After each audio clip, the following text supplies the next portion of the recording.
Day 19, Heart Pondering Prayer.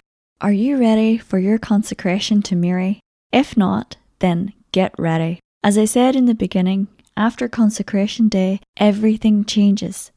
A gloriously new day dawns in our spiritual lives. Indeed, when we give Mary our yes, she begins to arrange all the events and details of our lives in such beautiful, tender, and loving ways. So, we need to get ready. Specifically, we need to get ready to recognize the multitude of mercies that will come to us through her spouse, the Holy Spirit.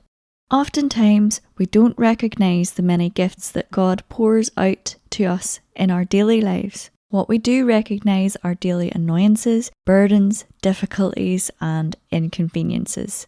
These win our attention. These get us complaining. These get us in bad mood and sap our energy.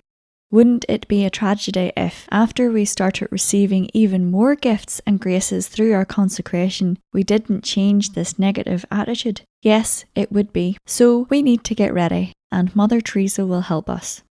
Mother Teresa lived in some of the poorest environments on earth. She had to put up with the burning heat, bad breath, stuffy rooms, nagging fatigue, endless responsibilities, bland food, hard beds, body odour, cold water bathing, and an agonizingly deep spiritual aridity.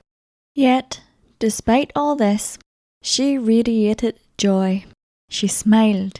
She marvelled at the good things God did in her life and in the lives of others, and she pondered the countless loving details arranged by Our Lady. Seeing and recognising all this, she didn't complain. How did Mother Teresa develop such a spiritual sensitivity and attitude of gratitude? What was her secret? 2 things. First, she followed the example of Mary, who was always pondering in her heart the good things that God was doing in her life. See Luke chapter 2 verse 19 and verse 51. Of course, like Mother Teresa, Mary also lived in poverty and surely bore her share of darkness in prayer. Yet, she also found God in the details, pondered His goodness in her heart and responded with praise Magnificat. Indeed, she praised and thanked God in all things because she found God in all things and pondered deeply in her heart His many signs of love. Second, Mother Teresa followed the example of St. Ignatius of Loyola, the soldier saint and master of practical prayer. Specifically, she lived his method of making a daily examination of conscience, whereby one reviews the day at the end of the day in the presence of the Lord. Contrary to what people often think about the examen, it's not simply a laundry list of sins. In fact, Ignatius directs people to spend most of their time reflecting not on sins, but on the blessings of the day. It's really an exercise in recognizing the good things that God is doing in our lives and how we are or are not responding to His love. It's an imitation of Mary's attitude of heart-pondering prayer.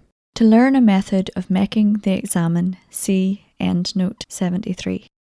God is always showering His love and mercy down on us in so many ways. It's important that we begin to recognize these blessings and thank Him for them, especially because this shower of blessings is going to turn into a torrent of grace once we consecrate ourselves to Mary. So, let's get ready. Let's remember that, according to Mother Teresa, one important way that we live out our consecration is by recognizing God's blessings and pondering them with Mary deeply in our hearts. Such heart-pondering prayer leads to praise and thanks, and praise and thanks sets us on fire with divine love. Today's prayer. Come, Holy Spirit, living in Mary, help me to recognize and ponder in my heart all the good you do for me. Come, Holy Spirit, living in Mary, help me to recognize and ponder in my heart all the good you do for me.